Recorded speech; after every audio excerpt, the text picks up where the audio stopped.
In this episode of Bucks County Places, we will explore an abandoned root cellar and try to solve the mystery of its origin.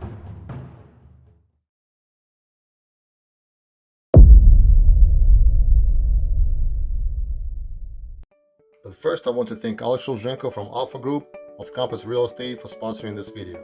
Alex is a good friend and my own personal real estate agent. He's a full-service licensed realtor. He has many years of experience.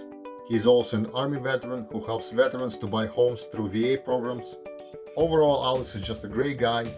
Definitely call him if you're ready to buy or sell a home.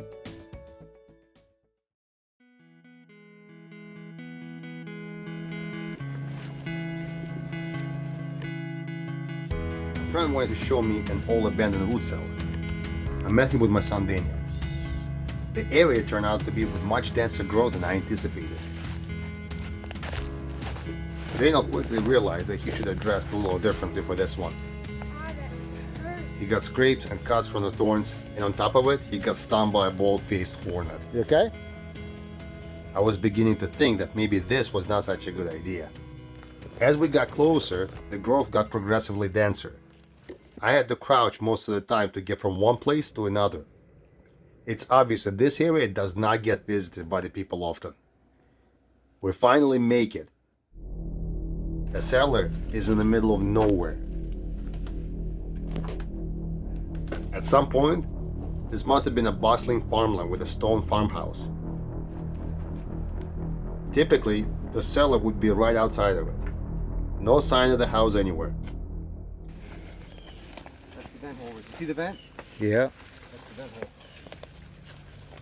Root cellars were the refrigerators of their time. They were used to store potatoes, carrots, turnips, beets, and other root vegetables. Hence the name, root cellar. They naturally kept constant temperature of 40 to 50 degrees underground, prolonging the life of food for 4 to 6 months. People also used them to store wine, beer, or other homemade alcoholic beverages. They even utilized them as morgues when necessary. Corpses would be kept in root cellars until spring when the ground thawed. I wish I could spend more time exploring this area and the root cellar. I only had enough time to look it over quickly. And I have my doubts whether I will be able to find this root cellar on my own. Several days later, I decided to go and find the root cellar.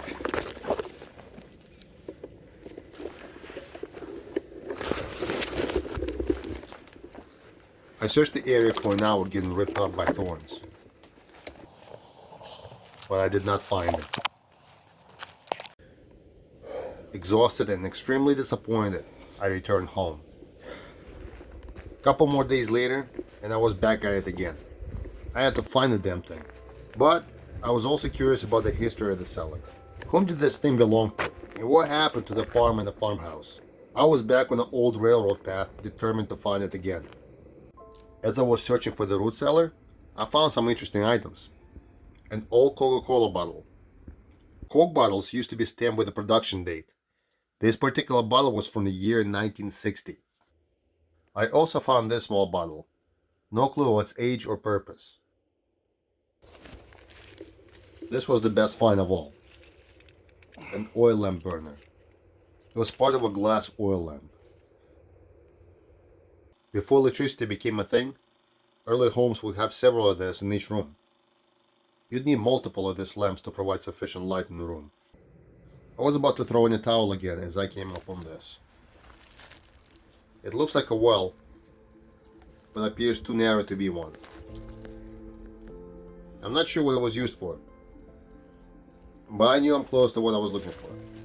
Minutes later I saw a clearing, and there I found the vent hole. So the entrance should be near. You get that feeling of excitement when you finally find what you were looking for.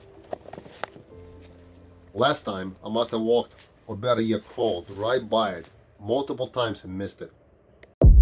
As I was walking up to the cellar, I saw something down there. All I saw were the eyes, and then it quickly retreated back into the darkness. Not sure what the animal was.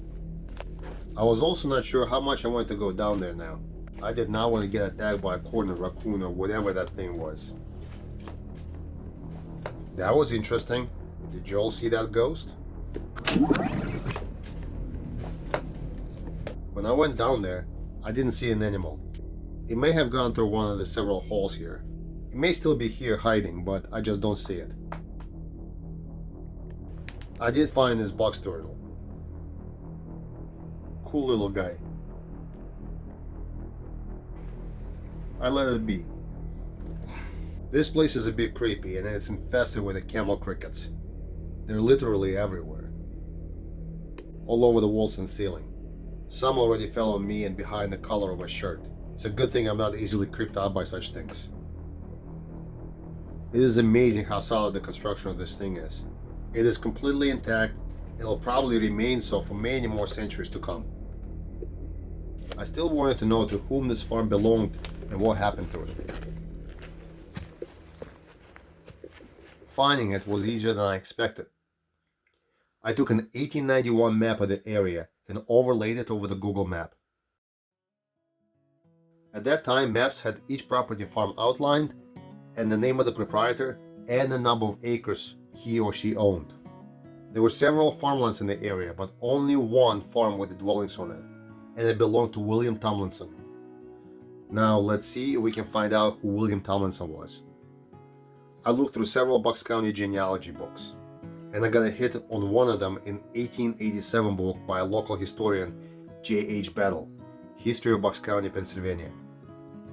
I learned that William Tomlinson of Langhorne was a farmer and a stock raiser. He was born in Byberry Township, Philadelphia in 1837. He was a Quaker. He bought his farm in Middletown Township in 1867. So what happened to the farm?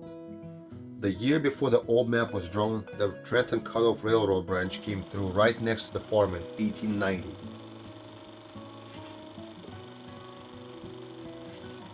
One could probably see the Williams house from the train.